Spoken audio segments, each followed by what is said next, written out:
Hey, what's up? It's Jim, and I just got back from the new film, The Unknown Known. This is the latest film from Earl Morris, and it's kind of very similar in some ways to his previous documentary about a previous Secretary of Defense, Robert McNamara, and that film being The Fog of War.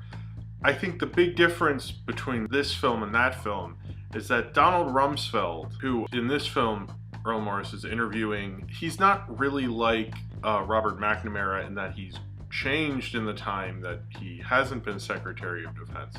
He's really kind of the same Donald Rumsfeld that you remember from those press conferences and from the news. I think this could never really be Fog of War. Certainly they're very different men from different eras. The reason they're not is because of the nature of the two of them. And in a way that makes it a lot more interesting, because if it had just been kind of a retread of Fog of War and having another Secretary of Defense talk that way, in some ways I think it's an interesting idea for a series to interview just the Secretary of Defenses from various administrations, talk about their time and their political careers. The way that that film is surprising about Robert McNamara and is a much stronger film, this film doesn't seem to be as new and surprising. It seems to just be like the Donald Rumsfeld we all know from before. The Fog of War had a score by Philip Glass, who often does the scores for Earl Morris films. This time it's done by Danny Elfman, and I think the problem I have with Elfman's score, which doesn't help with the Fog of War comparisons, is that it sounds like Danny Elfman's version of Philip Glass. Why not try to do your own spin on an Earl Morris film? But he kind of just does that in lieu of doing his own spin on Philip Glass doing an Earl Morris film. So Donald Rumsfeld, he has his kind of weird Yogi Bearisms with the unknown knowns and the unknown unknowns and the memo that he reads several times throughout the film, which really establishes the point, and the fact that he keeps showing that Earl Morris keeps cutting to these shots of oceans, showing there's like an ocean of knowledge that he's hiding from us. Presumably, I guess that's what he's trying to say. He kind of brings that up a little too much, that it felt a little too structured. I kind of got a little sick of the ocean stuff and him reading the memo, and he literally reads it twice in the first 4 minutes, which already I was sick of it, and then he does it again much later. That he uses Donald Rumsfeld's memos to kind of tell the story is interesting. Sometimes Rumsfeld will, within the interview, where he definitely denies one thing but then kind of admits to it later, where he says about how he wasn't trying to do this Machiavellian idea to get Bush Sr. to make sure he wasn't the vice president for Reagan.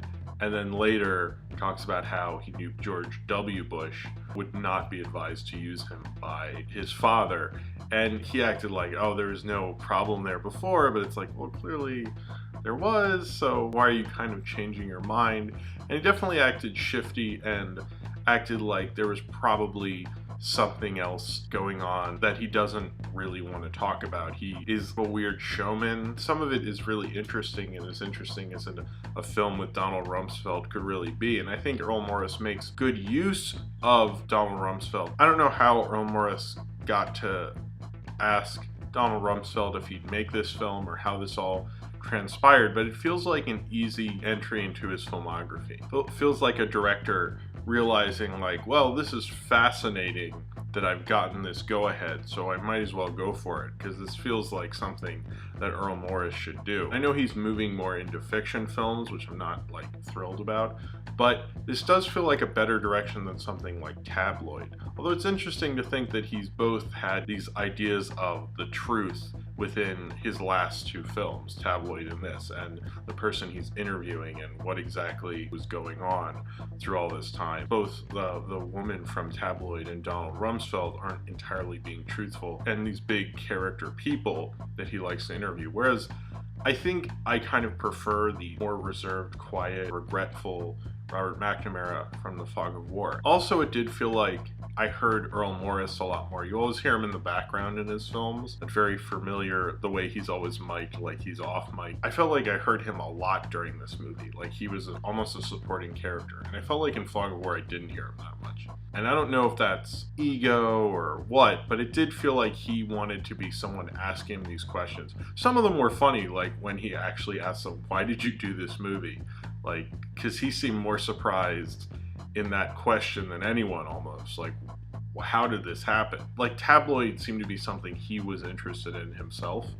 And this feels maybe more deserving of his talents. He is probably the greatest documentary filmmaker, or at least one of the greatest documentary filmmakers living today. And this does feel like something he should be doing. This is a film that I definitely enjoyed it, and I felt it was probably a stronger film than Tabloid, a much stronger film than Tabloid. I still like Errol Morris and his documentary style. Donald Rumsfeld's an interesting character for him to take on. It just didn't feel like as well made of a piece as kind of his bigger masterpieces. And I think part of that is Donald Rumsfeld's a harder nut to crack, but I think he did a good job at trying to decipher the man as much as you probably kind of could. When you have subjects that are willing to open up a little more, especially with his style, I think it works a little more than having these kind of people playing with the truth. That might be something he's interested in, but I don't think it makes for as good and as clear of a film. I don't know if he's never going to come back to documentary film. I hope he does. I'd be very disappointed if this is it.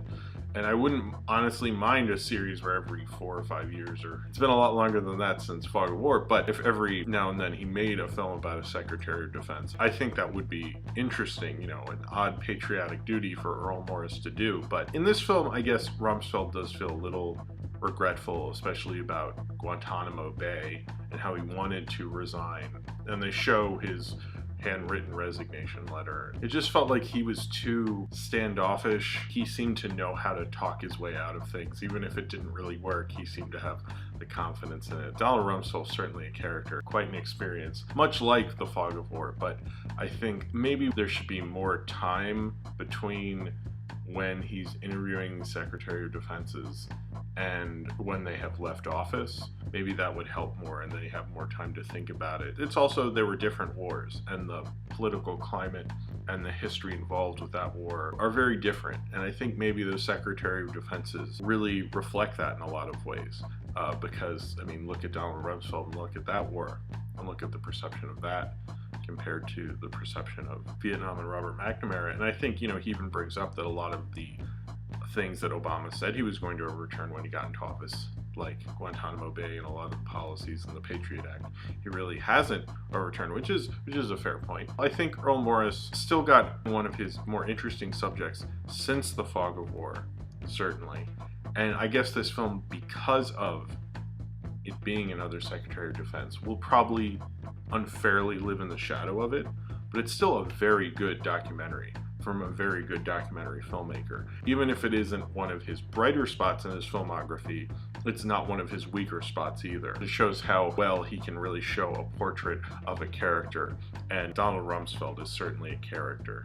So if you have seen The Unknown Known and you would like to talk about it, then comment below in the comments and subscribe if you would like to.